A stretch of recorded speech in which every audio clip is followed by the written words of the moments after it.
You are welcome to this presentation. In this presentation, you'll go through the internal environmental analysis. Now, the purpose of internal environmental analysis is to establish the strengths and the weaknesses of the organization. So, if you remember, we said in the previous video, we established that the purpose of external environmental analysis is to know the opportunities and the threats in the external environment. In the same way, when you come to the internal environment, the purpose of analyzing the internal environment is to know the strengths and the weaknesses of the organization. In the attempt to know the strengths and weaknesses of the organization, there are two basic issues. The first thing is the resources, and the second thing is the competencies. So, to analyze the resources of the organization, the resources must be identified first. Okay, the resource must be identified first. So in the identification of resources, the model that is used to identify resource is the PHFI framework or PFHI. It depends on how you arrange it. So the P stands for physical resources, like let's say motor vehicle, warehouse, and other physical resources.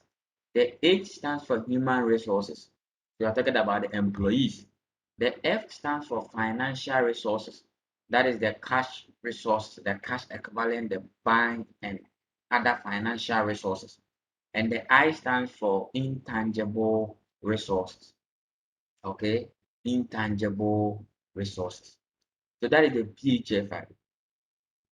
Now, after using the PHFI to identify the resources, the next action is to analyze the identified resources. The model that is used in analyzing resources is the Viro framework. But some books will say Brio framework. It's the same. It depends on how you arrange it. Okay, so Viro or Brio framework. The V stands for value. The I stands for immutability. The R stands for rarity, and the O stands for organization.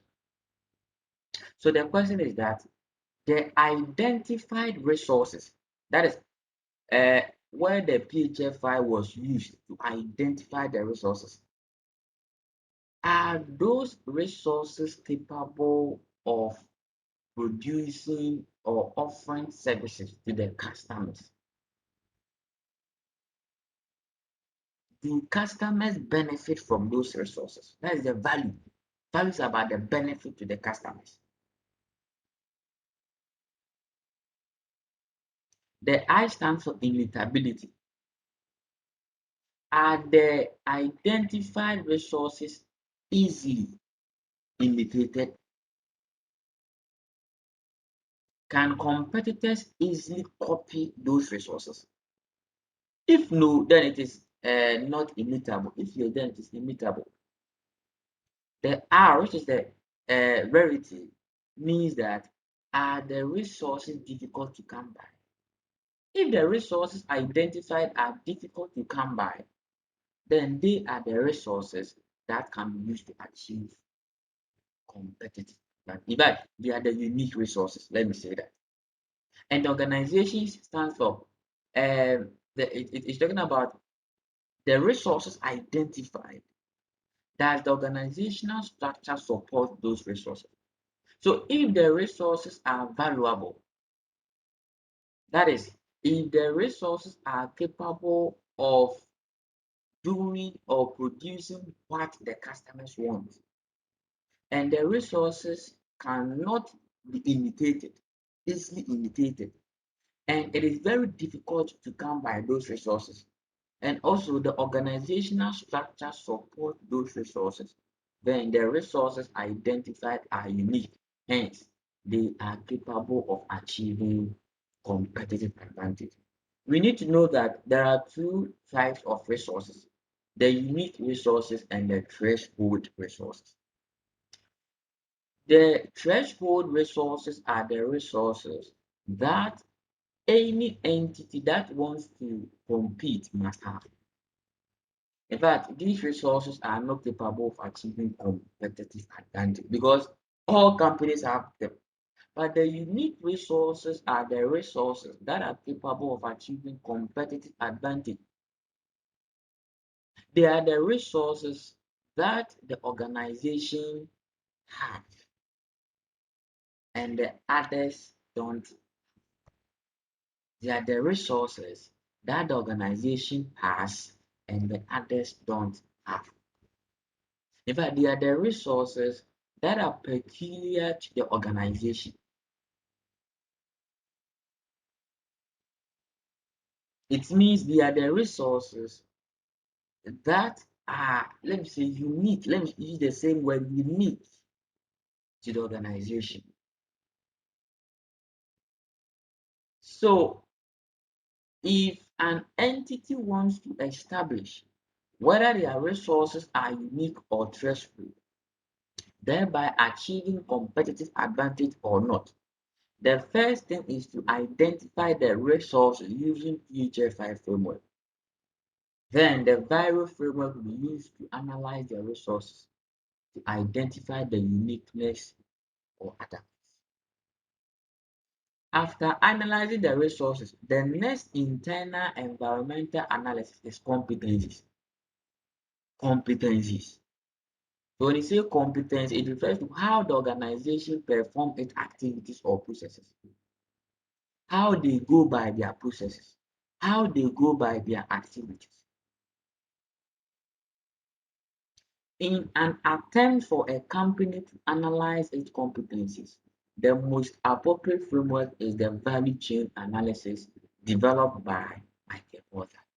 The value chain analysis is the framework or the tool that is used to analyze the competencies or the activities or the processes of organization. So when you go in for the exam and the requirement says that analyze the competencies, analyze the resources, analyze the processes, then the examiner is trying to test on value chain. The most appropriate framework used to analyze the competencies, analyze the processes, analyze the activities is the value chain. According to Porter, value chain refers to the interconnected activities that create value. So Porter classified all the activities of an organization into two: the primary activities and what? The support activities. So the primary activities are the inbound logistics, the operations, the outbound logistics, the marketing and sales, and the service or after sales service. Now, inbound logistics are activities that are concerned with receiving and storing the raw materials and components. So, any activity undertaken by the company to receive and store the raw materials and components are the inbound logistics. Operations are activities that are concerned with converting the raw materials into finished products. Then outbound logistics are activities that are concerned with storing and distributing the finished product or finished goods. The marketing and sales are the activities that are concerned with making the product or the services known to the customers. That it involves the 4 or the 7 P's. The after sales service or the service refers to any activity that happens after sales. For instance, repairs, maintenance. Okay, the activities carried out after sales. So these are the 5 primary activities. So when our organization wants to determine or analyze its competencies, that organization has to classify all its activities according to these uh, uh, um, primary activities and analyze them one after the other, whether they are strengths or they are weaknesses. When you say strengths, those activities are helping the organization to achieve its objectives. In fact, they are the activities that organization, they are unique to the organization. Okay, that is they are the activity that the organization can do better than its competitors.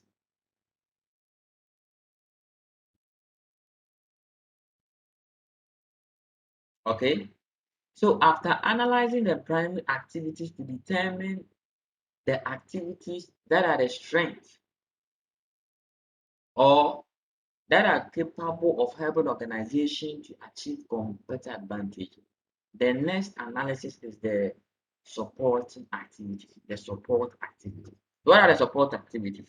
We have the procurement, the human resource, the IT infrastructure, and lastly, we have the firm infrastructure, the firm what infrastructure, the firm infrastructure.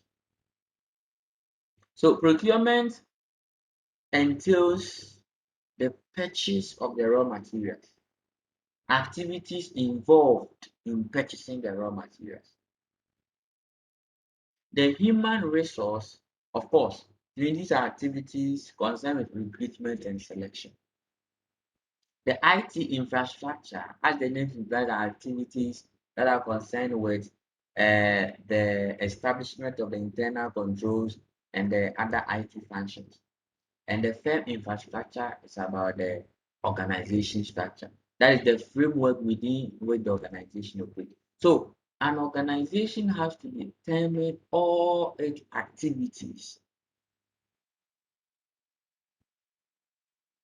that are concerned with the procurement, the human resource, the firm infrastructure, the IT infrastructure,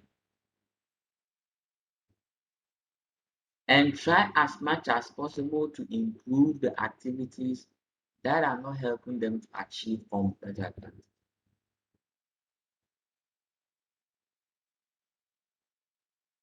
Okay, so that is the value chain analysis. That is the purpose. So the value chain analysis is the framework or the model developed by Michael Porter that is used to analyze the competencies or the activities or the processes of an organization. And in analyzing the activities, all the activities must be classified into what either primary or what the support activities. In fact, the primary activities are also called core activities. The primary activities are also called core activities, and the support activities are also called secondary activities. Secondary activities.